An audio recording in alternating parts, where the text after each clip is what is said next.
Sholat itu pertama kali diperintahkan oleh Allah di Quran surat Toha ayat 1-14, baca nanti. Diperintahkan pertama kali kepada Nabi Musa. Nah sekarang Musa itu sebelum diperintahkan sholat diapain dulu sama Allah? Itu ada cerita di Quran surat Toha, ceritanya begini. Telah sampaikah kepadamu kisah tentang Musa? Ayat 9. Yaitu ketika Musa melihat api. Bahkan di ayat lain dikatakan Musa melihat apinya di lereng gunung. Lalu Musa berkata, tinggallah kamu di sini, aku melihat api. Semoga aku mendapatkan petunjuk dari api itu. Lalu Musa mendatangi api.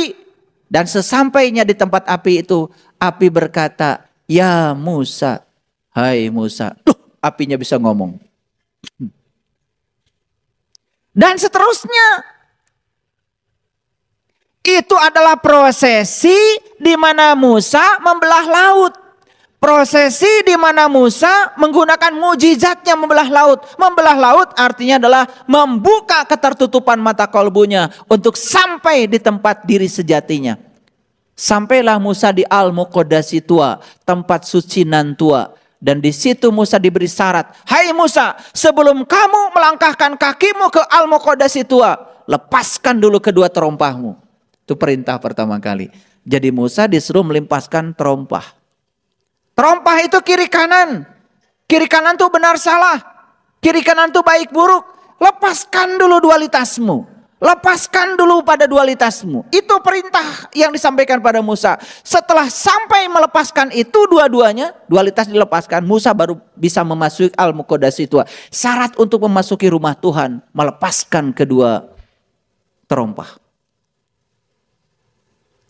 Jadi sholat itu di mana? Sholat itu di Baitullah. Sholat itu di rumahnya Allah. Sholat itu menyatu dengan Allah. Dan untuk menyatu dengan Allah, syaratnya satu. Lepaskan dulu kedua terompahmu. Itu Quran, itu Quran. Dan selanjutnya apa yang diperintahkan Allah pada Musa? Saat itu Allah mengenalkan diri kepada Musa. Apa kata Allah? Sesungguhnya aku adalah Tuhanmu. Dan aku telah memilih kamu, hai Musa. Di situ. Jadi Allah memilih Musa. Kenapa Musa dipilih? Karena Musa ingin dipilih. Maka Allah memilihnya. Pertanyaan bagi kalian semua yang sudah rajin sholat. Pengen dipilih Allah. Dipilih apa? Jadi RT.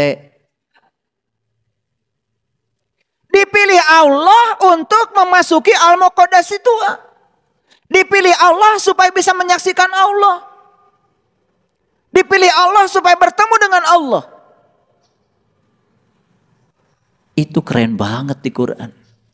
Nah setelah itu kemudian Musa sukses berjumpa dengan Allah. Setelah berjumpa dengan Allah, turunlah perintah dari Allah. Innani anallah, la ilaha illa ana fa'budni wa aqimis sholata li zikri.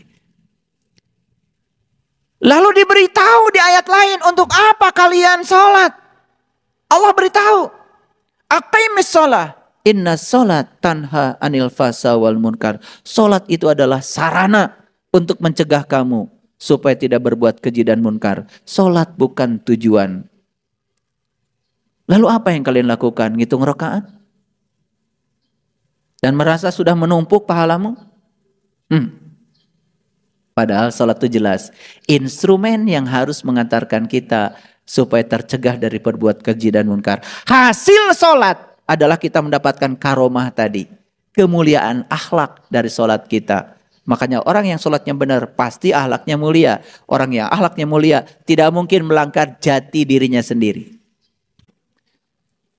Dititipin duit pasti jujur. Dititipin jabatan pasti jujur. Titipkan apa saja pada dia pasti benar. Banyak sekarang orang sholat dititipkan ini dan itu tidak jujur. Karena apa?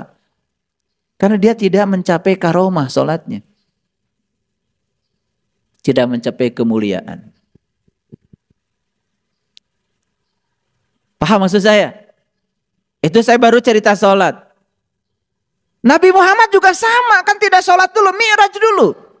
Sama seperti yang dialami Musa. Melakukan perjalanan. Nabi Ibrahim sebelum sholat sama dibakar api. Tapi bukan dibakar api seperti itu. Dibakar api cinta, dibakar cahaya di atas cahaya. Nabi Yunus sebelum sholat sama ditelan ikan dulu. Mati sak jerening urip. Meniti ke dalam diri dulu.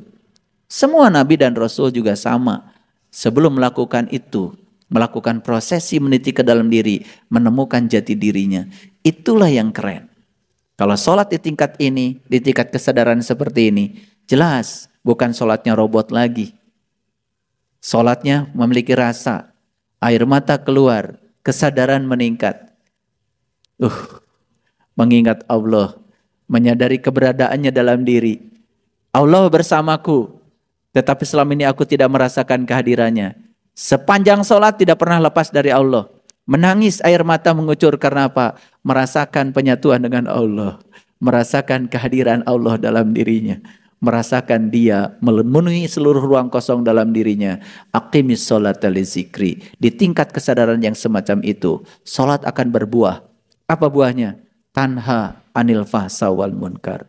Kita akan terbebas dari perbuatan keji dan munkar. Gitu. Nah, jadi sebetulnya tugasnya Rasul yang pertama nih dibalik. Yaitu, apa tadi? Menghidupkan orang mati. Yang sholatnya mati jadi hidup. Yang sholatnya mekanistik jadi tidak. Yang sholatnya cuma rutin jadi memiliki kepuasan. Nah, inilah tugasnya Rasul.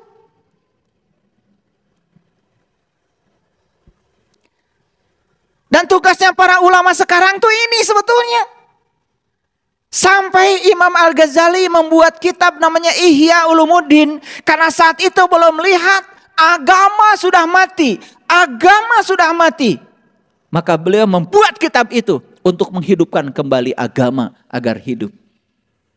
Makanya beliau disebut seorang mujadid, seorang pembaharu. Beliau tidak mengajarkan rutinitas. Beliau mengajarkan pola pikir yang cerdas. Ayo. Ini loh esensinya sholat.